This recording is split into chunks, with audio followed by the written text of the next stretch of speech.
1966's A Quick One, The Who's second album, is one that marks a bridge between how rock was in the 1950s and how rock would be in the 1970s. Dominating much of the album is a 1950s sensibility of having short, concise songs with simple lyrics and memorable choruses. The last song of the album, A Quick One, While He's Away, would serve as the prototype of the concept album format the band would later be known for, and would be popular throughout much of the early 1970s. Throughout all of this, The Who managed to keep a high-energy performance and deliver good performances throughout. Roger Daltrey still uses his smoother vocal style rather than the rougher, more bombastic one he would become known for on Tommy and later albums. Pete Townshend's guitar and Keith Moon's drums are in top form, and the band has quite a good groove going on throughout.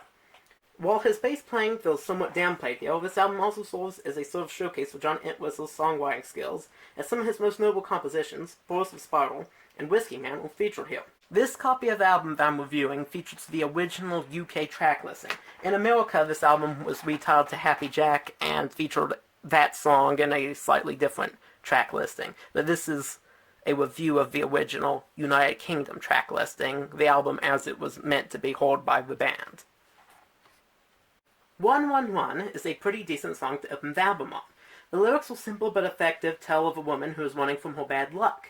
The performance is high energy, but it is not the most rewarding cut, but does decently showcase the band as very high energy rock. Boris the Spider is another very high energy song.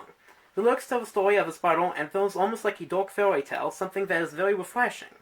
Backing up this style is John Entwistle's creepy deep voice used on chorus, and a memorable and sinister sounding riff. While it can be a bit icky at times, the song has a very unique vibe and is a real standout among the band's discography. When this album came out, the most recent Beatles album was Revolver. George Harrison had barely begun with his Hindu spiritualism, but Keith Moon already had enough material to make a parody of it. The resulting product is the next song, I Need You. Lyrically, it is what would happen if George Harrison's Love You Too was put through a blender. Following the Beatles' fill, the guitar has a similar sound to the one on She Loves You. It also doesn't go unnoticed that it shares a name with a secular George Harrison song that came out the year before on the album Help. It is imbued with enough energy and humor to be plenty enjoyable, but is also somewhat of a forgettable song in the long run. Whiskey Man is another upbeat, humorous song. The story of how a man hallucinates a best friend while drunk and is sad when he is put in the mental hospital and can't meet up with his friend/drink anymore. The song features some of the best lyrics on the album, which are very humorous, but also has some of the weaker playing of the album. Heatwave is an upbeat love song in the vein of the Kinks or I Can't Explain. The song is played very energetically, which makes it somewhat memorable despite its pretty weak lyrics. Cobwebs and Strange is an instrumental piece that has a marching band-like feel to it. While it features some very good playing by both Moon and Townsend, the band themselves plays the horn section. It does not quite show off the band's instrumental ability as well as the instrumental parts of Tommy or Quadrophenia.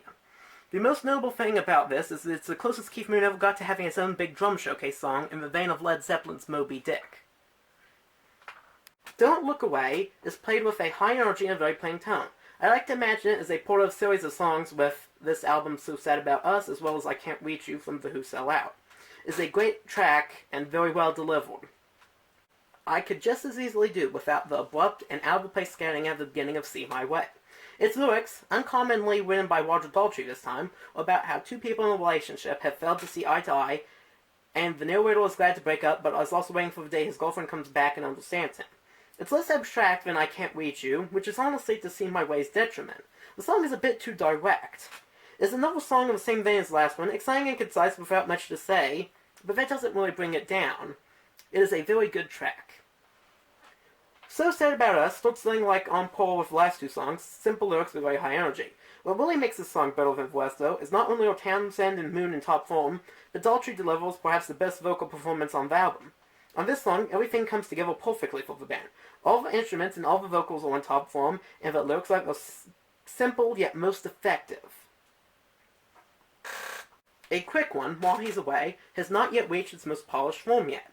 It feels incomplete. However, this recording of the song represents a technical landmark for both the band and rock music. The Who transformed the short character ditty into a long suite of movements that coherently follow the story of the character. While they would later expand this concept into making whole albums with a coherent story, it all began here. Without this song, there would be no Tommy, no The Wall, and no Ziggy Stardust.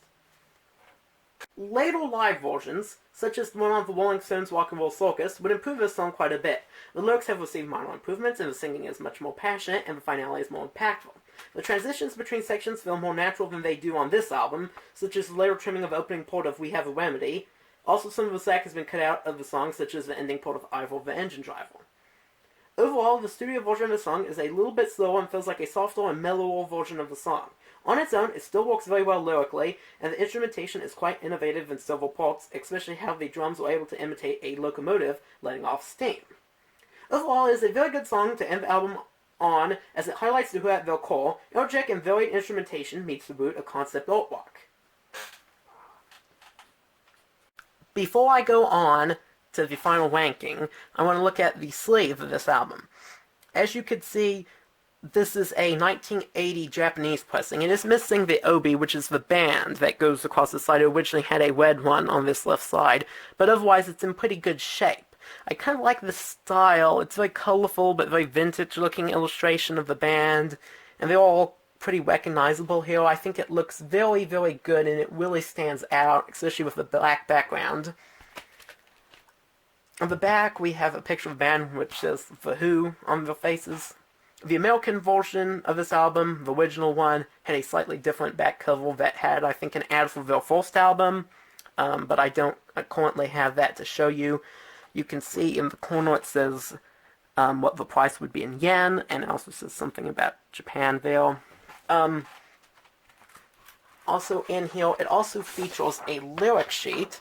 You can see that it's actually in English, and then this other side is in Japanese. It also features a picture of the band up at the top that is clearly taken from around the same time as Faces Dances, as Roger Daltrey has short hair and Townshend looks quite a bit older. So that doesn't really match when this album came out. It's a picture from around 1980. It's overall nice. The original album, I'm assuming, probably did not come with a lyric sheet, as that was not the standard at the time.